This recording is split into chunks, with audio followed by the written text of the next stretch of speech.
Good evening, students. Today we'll see the current affairs analysis dated from 21st to 24th June 2024. The first article related to the MSP, the minimum support price, which was announced by the central government. Kharif crops. மொத்தம் Kharif crops பொறுத்த வரைக்கும் 14 crops, அப்புறம் Rabi 6 crops, அப்புறம் 2 commercial crops. There is jute and copra. அப்புறம் ரெண்டு இருக்குது, தொரியா, that is rape seeds, mustard, that is dehusked coconut.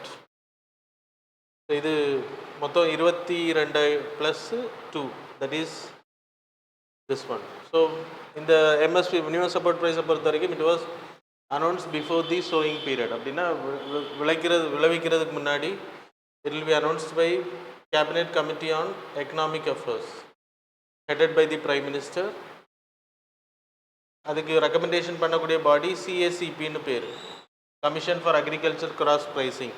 MSP அப்படின்னா minimum support price. Minimum support price அப்படின்றது ஒரு குறிப்பிட்ட ப்ராடக்ட்டுக்கு விளைவிக்கிறதுக்கு முன்னாடி கொடுக்கக்கூடிய ஒரு ஆதார விலை, அதுக்கு பேர் தான் மினிமம் சப்போர்ட் ப்ரைஸ்.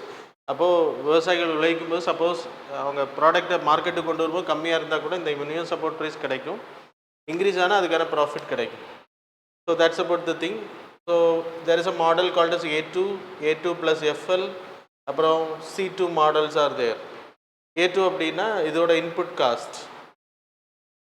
ஒரு விவசாயம் பண்ணுற இந்த MSP எப்படி கால்குலேட் பண்ணுறாங்க அப்படின்னா A2 model, that is input cost. Input cost அப்படின்னா இந்த கேரிஃப் கிராப் இப்போ அனௌன்ஸ் பண்ணியிருக்காங்க, அதோட சீடு பர்ச்சேஸ், அப்புறம் அதுக்கு யூஸ் பண்ணக்கூடிய எலக்ட்ரிசிட்டி ஃபார் இரிகேஷன், அப்புறம் லேபர் சார்ஜஸ், இதெல்லாமே சேர்த்தது பேர் A2. இன்புட் காஸ்ட் வந்து என்ன பண்ணுறாங்களோ அதுக்கு மேலே தான் MSP அனௌன்ஸ் பண்ணுவாங்க. இப்போ எக்ஸாம்பிள் 100 rupees இன்புட் ஆகுது அப்படின்னா அதுக்கு ப்ராஃபிட் வந்து ஒரு 50% ஒன்று வச்சுக்கோங்க, அப்போது 150 ரூபா வரும். நான் உங்களுக்கு எக்ஸாம்பிளுக்கு சொன்னேன். அது மாதிரி A2 plus FL அப்படின்றது it's a later game model.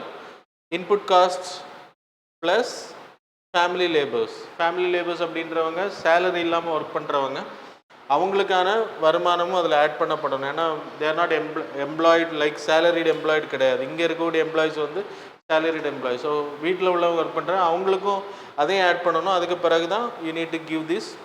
அதுக்கு பிறகு என்ன கொண்டு வந்தாங்கன்னா எல்லா ஃபார்மர்ஸ்கிட்டையும் வந்து உங்களுக்கு there are persons and farmers also, they want have land. So அப்போது C2 மாடலில் என்ன பண்ணாங்கன்னா input, that is A2 plus FL plus rent. Land வந்து வாடகை எடுக்கக்கூடிய காசை ஆட் பண்ணணும். ஸோ இது வந்து 100 rupees அப்படின்னா இது சுவாமிநாதன் கமிட்டியோட ரெக்கமெண்டேஷன், MS சுவாமிநாதன் கமிட்டியோட recommendation. C2 plus 50% of the total, அப்போது 150 rupees. So that's about the recommendation given by the Swaminathan. இது நம்ம இன்னும் இம்ப்ளிமெண்ட் பண்ணலை.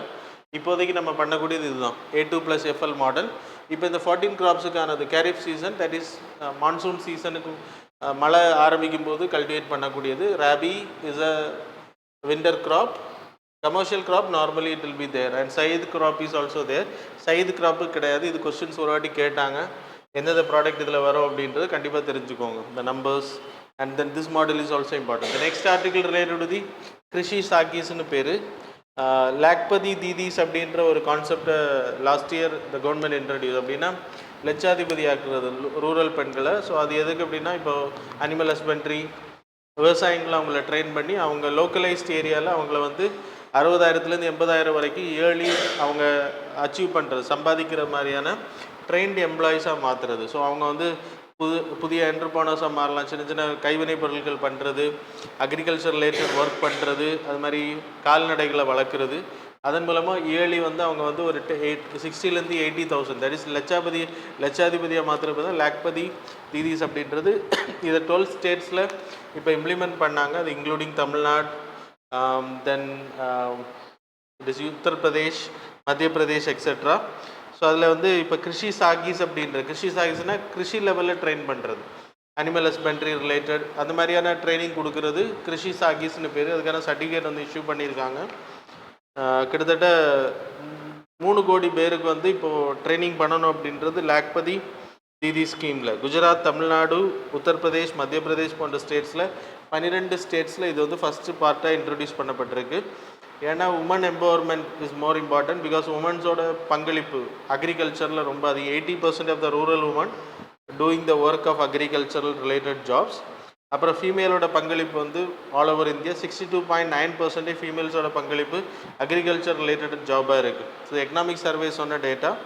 ஸோ இது important. So that's all about this article. The next article related to the பீகாரோட Patna high court வந்து இப்போ ரீசெண்டாக ஓபிசி, எஸ்சி, எஸ்டி, ஓபிசிக்கு வந்து 65%, 50லேருந்து அவங்களோட ரிசர்வேஷனை வந்து 65% இன்க்ரீஸ் பண்ணது பாட்னா ஹைகோர்ட் வந்து செல்லுபடி ஆகுது அப்படின்னு சொல்லி it's a violation of 1992 judgment அப்படின்றத சொல்லியிருக்காங்க. ஸோ இதில் இந்திரா சாணி ஜட்ஜ்மெண்ட் உங்களுக்கு தெரியணும். Indra Sawhney Sawhney judgment. So 1992 it came. இதோட பர்பஸ் என்ன அப்படின்னா reservation in the backward SCBC social educationally backward கம்யூனிட்டிக்கு வந்து reservation. Mandal commission was appointed.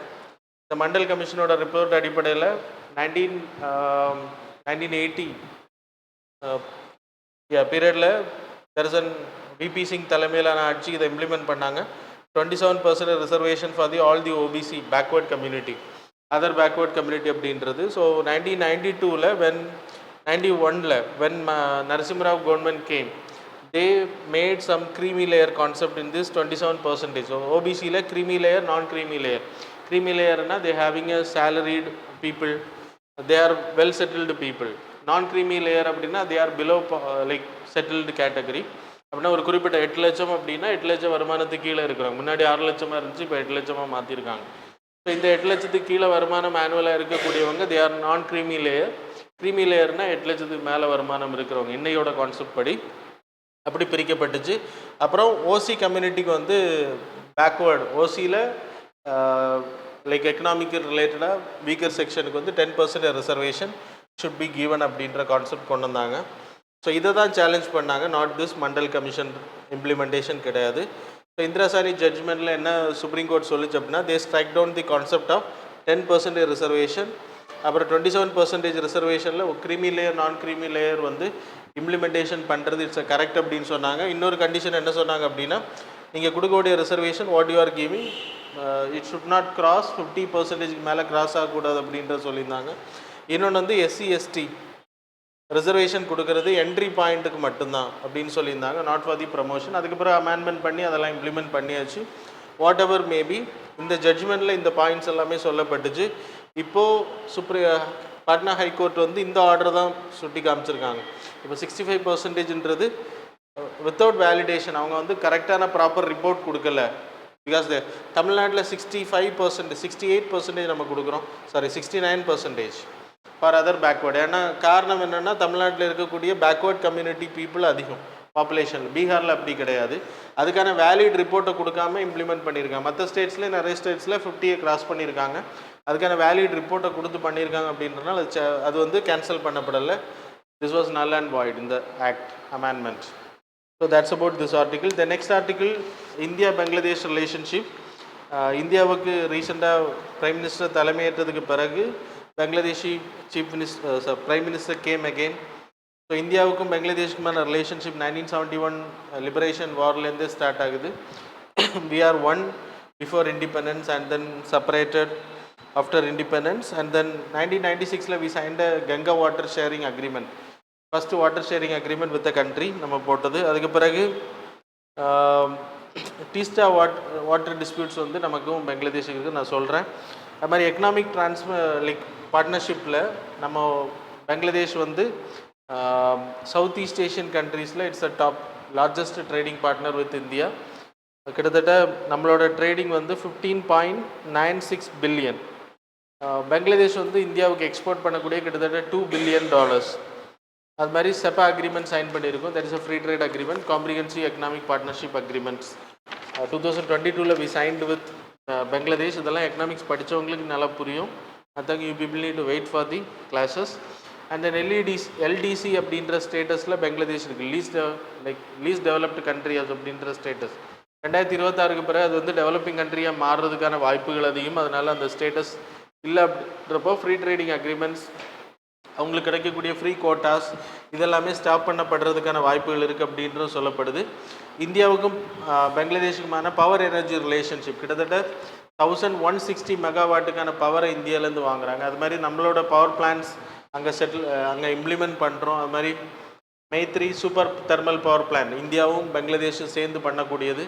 அது மாதிரி India Bangladesh friendship pipeline project like oil கனெக்ஷனுக்கு. அது மாதிரி டெவலப்மெண்டல் ப்ராஜெக்ட்ஸில் கிட்டத்தட்ட லைன் ஆஃப் கிரெடிட் வந்து நம்ம பங்களாதேஷுக்கு கொடுத்தது 8 பில்லியன். இதெல்லாமே நார்மல். அப்புறம் கல்ச்சரல் ரிலேட்டடாக we are one.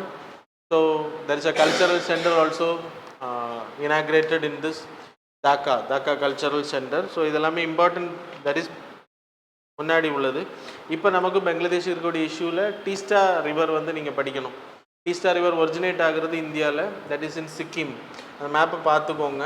So map was not mention இந்த பிடிஎஃப். நீங்கள் டவுன்லோட் பண்ணி பார்த்துக்கலாம், கூகுள் பண்ணி பார்த்துக்கோங்க. தட் இஸ் அ பவுன்ஹிரி அப்படின்ற மவுண்டன் சிக்கிமில் ஒரிஜினேட் ஆகுது. And it travels towards West Bengal. West பெங்காலில் ரொம்ப second largest river after Ganga river. West பெங்காலோட செகண்ட் லார்ஜஸ்ட் ரிவர். அது அங்கேருந்து பிரம்மபுத்திரா ரிவரில் போய் சேர்ந்து பங்களாதேஷுக்குள்ளே போய் பிரம்மபுத்திரா ரிவரில் சேர்ந்து கடலில் போய் சேருது. இந்த டீஸ்டா ரிவர் வந்து ட்ரை சீசனில் 50% ஷேரிங் வேணும் அப்படின்றது பங்களாதேஷ் டிமாண்ட் பண்ணுறாங்க. Because they are low riparian states. ஆனால் வெஸ்ட் பெங்கால் அது வந்து கண்டென்ஷன் பண்ணுறாங்க.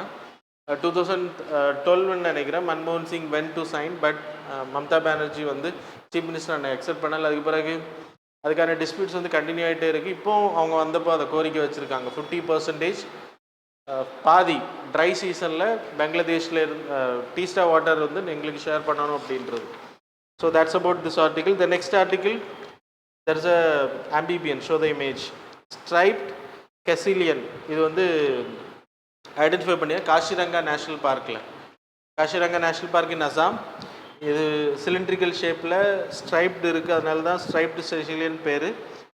So recently there is a creeping அனிமல்ஸுக்கான ஊந்து போகக்கூடிய அனிமல்ஸுக்கான சர்வே வந்து கண்டக்ட் பண்ணப்பட்டது, ஹெர்ப்டோஃபோனா சர்வே. ஸோ அதில் தான் இதை வந்து ஐடென்டிஃபை பண்ணியிருக்காங்க. இது ஆக்சுவலாக Africa, other area, Asia's, American போன்ற ஏரியாஸில் இருக்கக்கூடிய. இந்தியாவில் first time it was identified. இதுக்கு பேர் வந்தது நான் உங்களுக்கு சொன்னேன், smooth and cylindrical body, ring shape. அப்புறம் இது வந்து இலைகளுக்கு இடையில் மண்ணுகளுக்கு இடையில் பரோ பண்ணி உள்ளே உட்காரக்கூடியது. அது மாதிரி முட்டை போட்டு குஞ்சு பறிக்கக்கூடியது. சரியா? ஸோ இதெல்லாம் ஞாபகம் வச்சுக்கணும், கொஸ்டின்ஸ் கேட்பாங்க.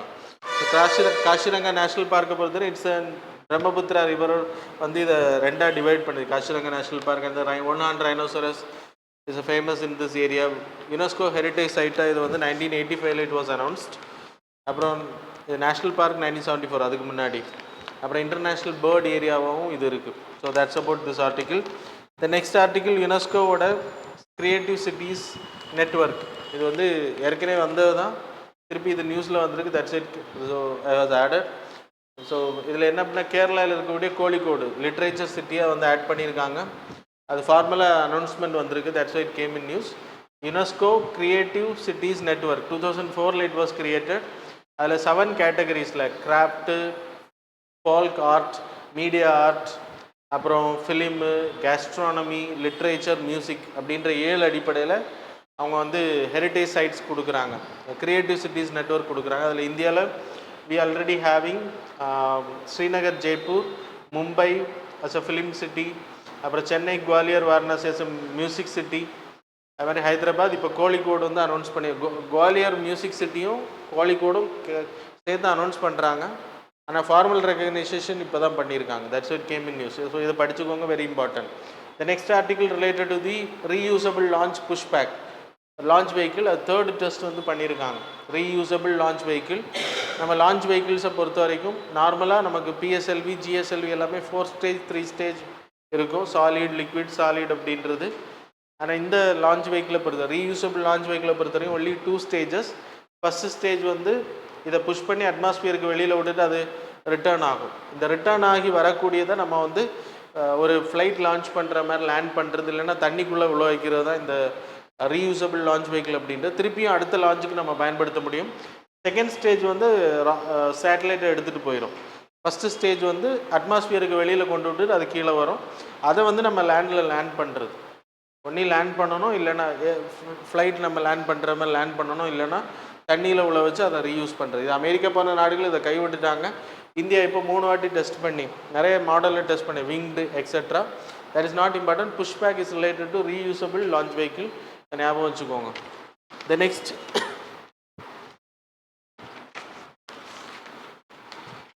GEF global environment facility. 1992ல ரியோ எர்த் சமிட் 1992ல when Rio Earth Summit was launch. இந்த மீட்டிங்கில் தான் UNCBD, UNCCD, அப்புறம் UNFCC இந்த 3 அக்ரிமெண்ட்ஸ் கேமு. இதுக்கு ஃபினான்ஸ் பண்ணுற விதமாக உருவாக்கப்பட்டு தான் குளோபல் என்வாயர்மெண்ட் ஃபெசிலிட்டி. 1992ல் இட் வாஸ் எஸ்டாப்ளிஷ். 1994லேருந்து அது நடைமுறைக்கு வந்துச்சு. இதோட பர்பஸ் ஃபண்டிங். இன்றைக்கி இது 3 இல்லை. Minamata convention, Minamata for mercury, அப்புறம் there is a Stockholm convention லாஸ்ட்டாக நம்ம பார்த்தோம். பெர்சிஸ்டன்ட் ஆர்கானிக் பொல்யூட்டன்ஸுக்கு மெர்க்குரியை ஸ்டாப் பண்ணுறதுக்கு இது. அப்புறம் UNCBD, CCD, அப்புறம் UNFCC. ஸோ இதுக்கான இந்த 7க்கான supporting that is funding agency தான் GEF அப்படின்றது. So it will have 18 agencies, அப்புறம் 184 கண்ட்ரிஸ் இதில் மெம்பராக இருக்காங்க. இவங்கலேருந்து ஃபண்டை கலெக்ட் பண்ணி இதை இந்த ஆர்கனைசேஷன்ஸுக்கு கொடுப்பாங்க இம்ப்ளிமெண்ட் பண்ணுற ஒவ்வொரு நாடுகளுக்கும். UNCCD இம்ப்ளிமெண்ட் பண்ணுற, UNCBD இம்ப்ளிமெண்ட் பண்ணுறதுக்கு it will B separated. There will be a GEF council also. There is a 32 member council. It's an executive body. அதில் 14 டெவலப்பிங் கண்ட்ரீஸ்லேருந்து 14 டெவலப்டு கண்ட்ரீஸ்லேருந்து 16 டெவலப்பிங் கண்ட்ரீஸ், 2 எக்கனாமிக் ட்ரான்சிஷனில் இருக்கக்கூடிய கண்ட்ரிஸ் லைக் இந்தியா, சைனா இந்த மாதிரியான countries வரும். So ஒரு வருஷத்தில் 2 வாட்டி மீட் பண்ணுறாங்க, பை ஆனுவலி மீட்டிங். ஸோ இதோட 67th மீட்டிங் தான் இப்போ நடந்திருக்கு. That's it came in news. Then there is a fund. இதோட ஃபண்டை மேனேஜ் பண்ணுறதுக்கு தெர் இஸ் அ ட்ரஸ்டி. GEFல ஃபண்டு கலெக்ட் பண்ணுறாங்க. இந்த ஃபண்டை மேனேஜ் பண்ணுறது world bank is a trustee. அப்புறம் GEF ஃபண்ட் அப்படின்னு சொல்லிட்டு ஒன்று இருக்குது, ஃபண்டு. ஸோ இவங்க மேனேஜ் பண்ணுறாங்க இந்த GEF. அதுதான் இந்த GEFோட இந்த கவுன்சிலில் தான் நான் சொன்னேன். So that's about this article. Then the next article related to the viability gap funding. இப்போது ஆஃப்ஷோர் விண்ட் அப்படின்னா கடலுக்குள்ளாடி விண்டு ஃபார்மை க்ரியேட் பண்ணுறது, விண்டு மில்ஸை க்ரியேட் பண்ணுறது. நம்ம ஆரல்வாய்மொழி, கோயம்புத்தூர்ல எல்லாம் அதிகமாக இருக்குது, நீங்கள் விண்டு ஃபார்ம்ஸ் பார்க்கலாம். அதே மாதிரி கடலுக்குள்ளாடி குஜராத்லேயும் தமிழ்நாடையும் செலக்ட் பண்ணியிருக்காங்க ஃபஸ்ட்டு. இதில் அந்த வெஸ்டர்ன் காட்ஸ் ஏரியாஸில் எல்லாமே பண்ணலாம் அப்படின்றது டார்கெட்டு. அதில் கிட்டத்தட்ட இப்போ 1 GW ப்ராஜெக்ட் குஜராத்லேயும் தமிழ்நாட்டிலையும். தட் இஸ் 500 MW குஜராத்துக்கு, 500 MW தமிழ்நாட்டுக்கு. அதில் வயபிலிட்டி கேப் ஃபண்டிங் அப்படின்ற பேரில் பண்ணுறேன். வயபிலிட்டி கேப் ஃபண்டிங் நான் ஆல்ரெடி சொல்லியிருக்கேன் உங்களுக்கு. இப்போ ரோடு ப்ராஜெக்ட் அப்படின்னா அந்த ரோடு ப்ராஜெக்ட்டுக்கான செலவு 100 crore எடுத்துக்கோங்க. இப்போது இதில் ட்ராவல் பண்ணக்கூடிய இந்த PPP பப்ளிக் ப்ரைவேட் பார்ட்னர்ஷிப்பில் பண்ணும்போது இதில் ட்ராவல் பண்ணக்கூடிய வாகனங்கள்ட்டேருந்து அவங்க கலெக்ட் பண்ணுவாங்க ஃபஸ்ட் இன்வெஸ்ட் பண்ணிவிட்டு. அப்போது கலெக்ட் பண்ணக்கூடிய ஒரு 30 வருஷம் அப்படின்னா அவங்க இன்வெஸ்ட் பண்ணுறதை விட ரொம்ப கம்மி. இப்போ 100 crore அவங்க இன்வெஸ்ட் பண்ணுறாங்க, ஒரு 10 crore ப்ராஃபிட்னு எடுத்துக்கோங்க. 110 கோடி அவங்களுக்கு வரணும் 30 வருஷம் முடியும் போது. ஆனால் அவங்களுக்கு வரக்கூடியது 90 crores தான் வருது. அப்படின்றப்போ 20 crores there is a gap. So இதுக்கான பணத்தை இப்போ ப்ரைவேட் இதில் இன்வெஸ்ட் பண்ண முன் வர மாட்டாங்க. அதனால் இதுக்கான பணத்தை கவர்மெண்ட் கொடுப்பாங்க. ஸோ அதுக்கு பேர் வயபிலிட்டி கேப் ஃபண்டிங் அப்படின்னு பேர். இந்த கேப்பை ஃபில் பண்ணுறது, ஃபண்டிங் பண்ணுறதுக்கு பேர் தான் ஒன்று. ஸோ இதில் ஆஃப்ஷோர் விண்டு மில்லுக்கும் அதே தான் வயபிலிட்டி கேப் ஃபண்டிங்கில் இன்வெஸ்ட் பண்ணுறாங்க. The next article related to the reciprocal exchange of logistics agreement. இது நம்ம ரஷ்யா கூட சைன் பண்ணியிருக்கோம். ரொம்ப நாளாக நெகோஷியேட், கிட்டத்தட்ட 7 வருஷமாக இது பெண்டிங்கில் இருக்குது. லாஜிஸ்டிக் எக்ஸ்சேஞ்ச் அக்ரிமெண்ட் அப்படின்னா ஒரு கண்ட்ரி இன்னொரு கண்ட்ரி கூட பண்ணக்கூடிய லாஜிஸ்டிக் எக்ஸ்சேஞ்ச். இப்போ நம்மளோட மிலிட்ரி ரஷ்யா பக்கத்தில், ரஷ்யாவோட போர்ட் பக்கத்தில் போகுது அப்படின்னா, நம்மளோட கப்பல்கள் போகுது அப்படின்னா நம்ம கப்பல்களுக்கு ஆயில் கொடுக்கறது, நம்ம கப்பலில் ஏதாவது பழுதுகள் ஏற்படுதுன்னா அதை சரி பண்ணுறதுக்கான அப்புறம் எக்ஸசைஸ் நடத்தும்போது அவங்க பேஸையும் நம்ம பேஸையும் பயன்படுத்திக்கலாம்.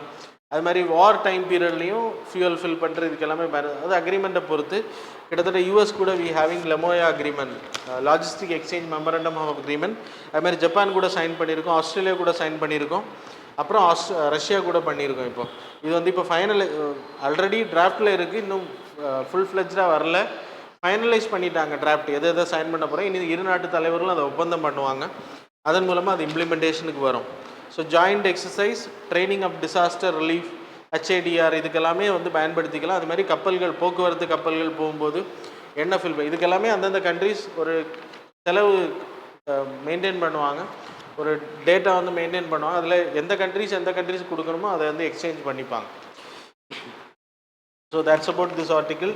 The next article, there is a plant variety. 2 plant varieties were discovered. So அது பேர் வந்து Dendrophotho longigis அப்படின்ற. Show the display the name. Display the name.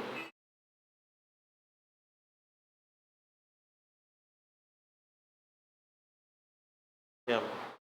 Dendrophotho longigenis. அப்புறம் பெட்ரோகோஸ்மியா அருணாச்சலை. ஒன்று அருணாச்சல் பிரதேசில் கண்டுபிடிச்சிருக்காங்க, இன்னொன்று வந்து அந்தமான் நிக்கோபாரில். பயோடைவர்சிட்டி ஹாட்ஸ்பாட்ஸில் இது வந்து ஐடென்டிஃபை பண்ணப்பட்டிருக்கு. ஸோ இதில் கொஸ்டின்ஸ் வந்து உங்களுக்கு பயோடைவர்சிட்டி ஹாட்ஸ்பாட்னா என்னென்னு கேட்பாங்க, இல்லைன்னா அந்த பிளான்ட் வெரைட்டியை கேட்பாங்க. ஸோ பயோடைவர்சிட்டி ஹாட்ஸ்பாட்டை பொறுத்த வரைக்கும் நார்மன் மேயர்ஸ் அப்படின்னு நீங்கள் என்வாயர்மெண்ட்டில் படிச்சிருப்பீங்க.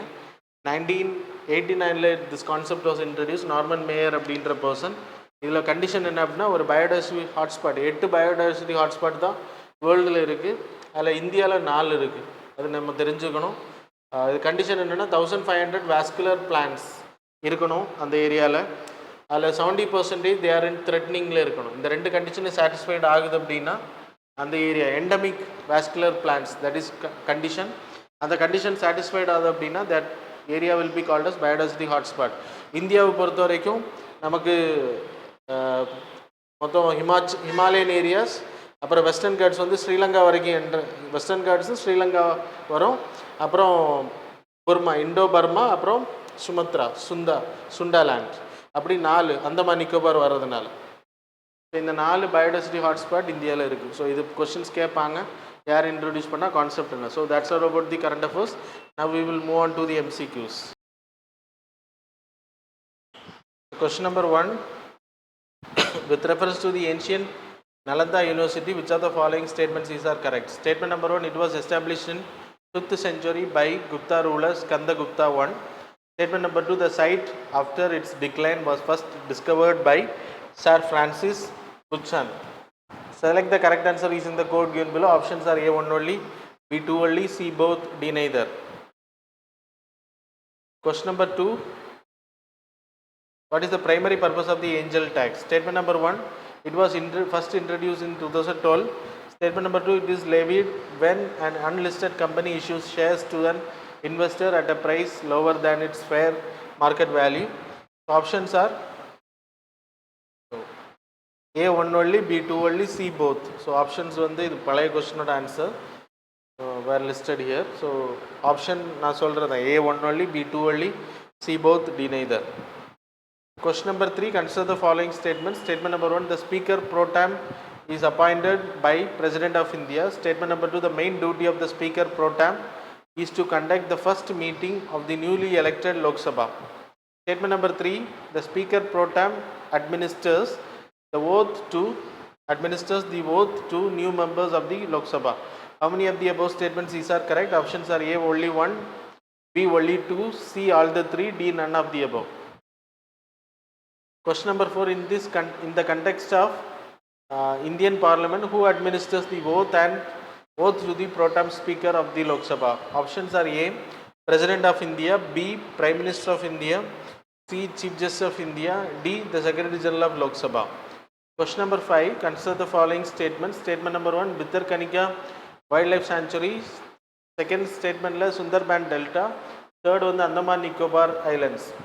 ஸோ சால்ட் வால்டர் crocodile எந்த லொக்கேஷன்ஸில் இருக்குது, மேலே கொடுக்கப்பட்ட எந்த லொக்கேஷன்ஸில் இருக்குது அப்படின்னு. Options are A1 and 2 only, B 2 and 3 only, C 1 only, D 1, 2 and 3 only. So that's all. Now we will see the answers for the previous. Question number 1, answer is C. Question number 2, answer is B. Question number 3, answer is question number 2, answer is E. Both வரும். Question number 2, 3 answer is D, 1, 2 and 3.